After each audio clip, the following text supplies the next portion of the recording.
understand what's going on. Okay, I was in college at Ohio State, and my cousin from out of town came up for the weekend. So I was living with my brother Kurt. So me and my brother, and my cousin, and I think our neighbor, couple people. So there may have been about 4 or 5 of us.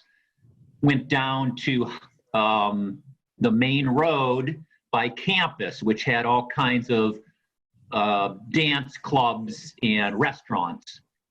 So it was in the middle of winter, January or February. It was like single digits out. And after we parked, and we wanted to go to this this one restaurant dance club, it was so packed that there was a big line out onto the sidewalk. But we had, my brother and I had never been to this place before, but we heard it was the place to go. So having my cousin from out of town, we decided to wait in line. So we were standing outside, and back in the day, I was young and wasn't very smart about wearing warm clothes. So standing out in very, very cold weather with my hands in my pockets, waiting and waiting in line, and the door would open, and there was a guy, a big burly guy, controlling who went in and how many went in, and they could only have so many people in. So then when a couple people would leave, then 2 people could go in, and if 3 people came out, 3 more. So the line kept creeping. So we were getting pretty close to the door, and for our turn, but we were probably about 3 or 4 people, 5 people away, and all of a sudden, these police came up and grabbed me and put me up against the wall. Yeah, well, there was a lot of pushing and shoving because it was really cold out, and every time the door opened, this whole a line would surge towards the door. And I was in the line. You know, the line was kind of more like 2, 3. It wasn't a single file line, a big group of people.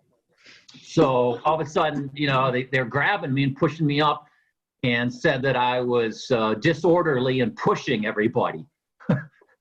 So I was trying to talk my way out of it, but the guy that was controlling who went in the door, of course, was saying that this was the guilty party.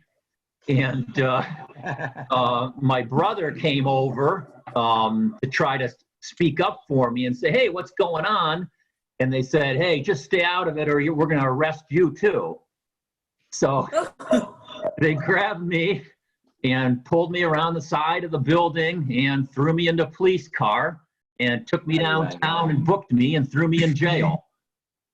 Oh, guys. Can you believe that? So I was in jail.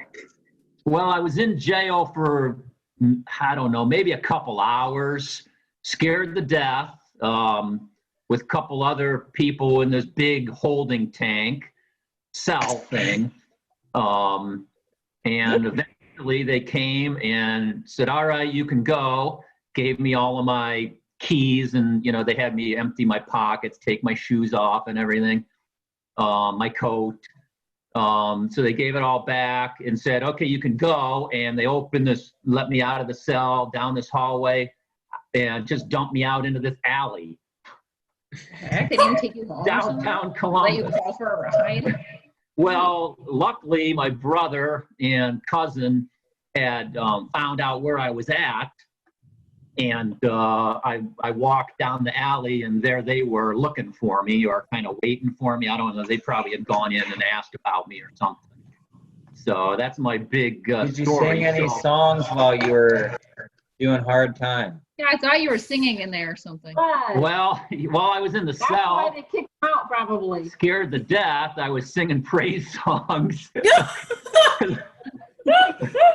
What were those other people that were in that holding cell with you doing? Just looking at you like? Yeah, I can't remember. Maybe I was in there alone for a while, Okay. but I can't remember if I was certainly singing when I was alone. I can't remember if I continued to sing while they came in. Yeah.